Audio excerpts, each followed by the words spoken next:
ready. Hey.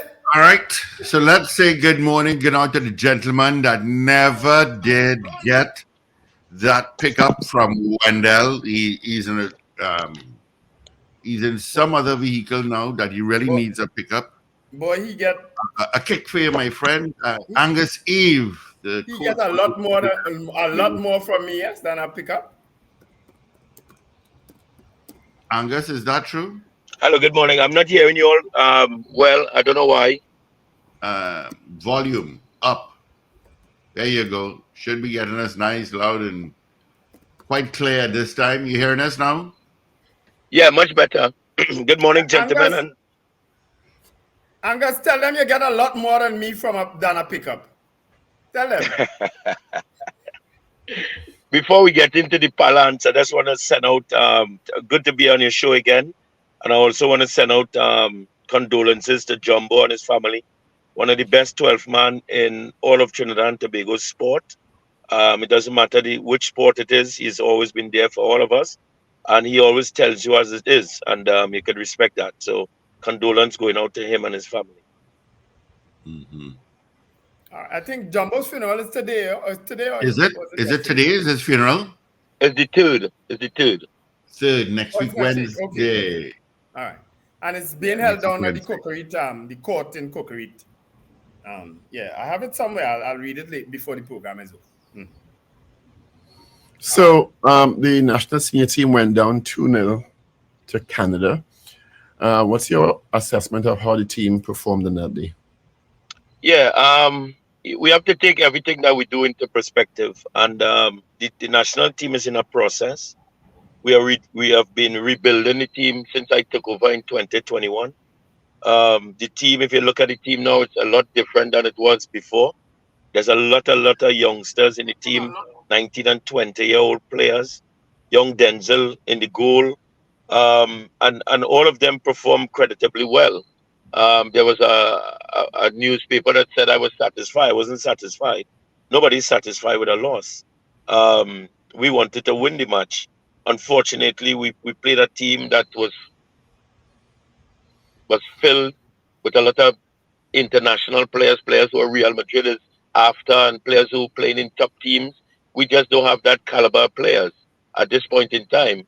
But to put on the performance that we did, I thought that we should have scored in the first 15 minutes, and the game would have been a lot different than it was. And for us to be in the game and play as we did with the kids that we're playing with, I think we're on the right path in our progression to progress the team. What is the biggest challenge you as the coach you're facing right now with this young team as you described them? Sorry, say again? What is the biggest challenge you as the coach that you're facing right now with this young team as you've described them? Support, really. And what does support mean?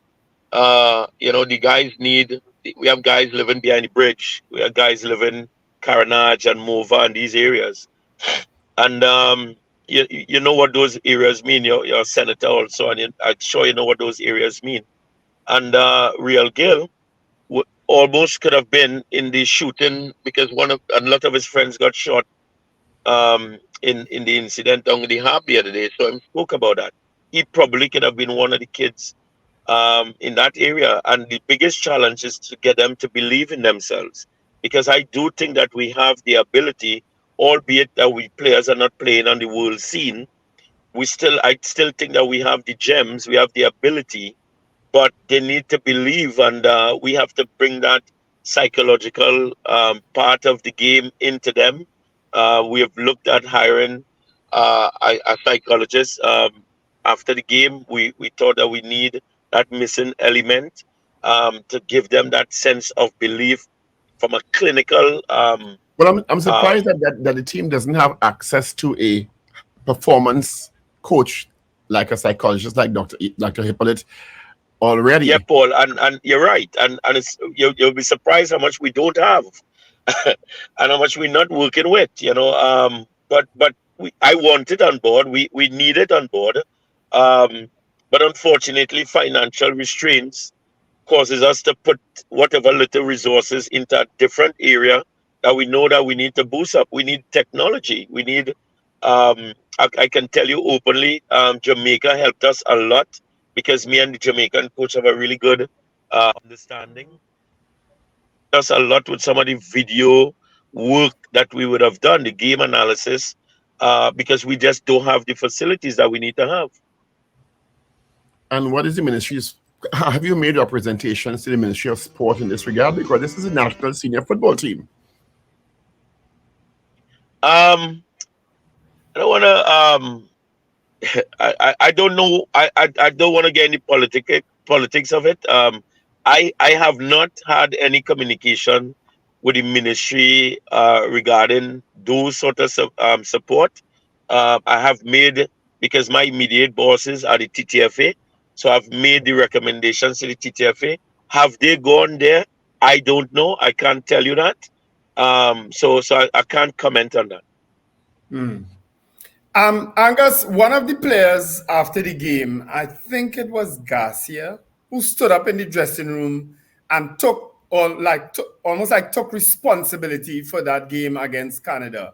What are your thoughts about his comments in terms of taking responsibility? In professional sports, people do that. Levi's playing at the highest level. We didn't agree with it. If you heard, he was saying, no, I want to say what I have to say. He felt that the team played really well, and in his opinion, he felt that he let down the team because he had some glaring chances to score in the game. I told him there's a video that will be out with I saying to him that it's not your fault, it's a collective. And okay, so he didn't have his goal scoring boots on in that particular match, but there are mistakes that other people may make in other matches that may cost us the game.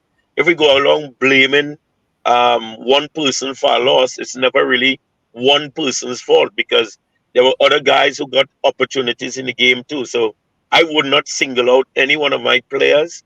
I always hold my hand up because at the end of the day, I'm the coach of the team. But he it's commendable that he felt that he should have done it. But I don't think it was necessary because we are a team. Yeah.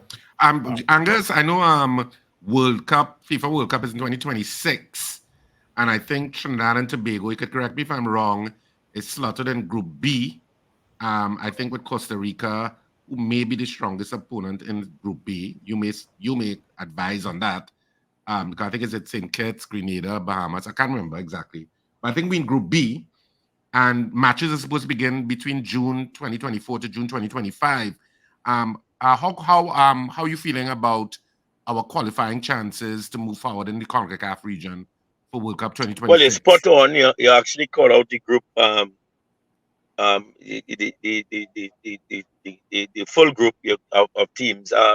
We feel good about it, that first phase. But yes, Costa Rica would be the highest ranked team. But teams like Grenada have been playing in the A. Remember, we've now been promoted to the A most recently. Grenada has a lot of players who, in world football, you can no longer study the name of a team, but you need to look at the personnel that the people have on the pitch.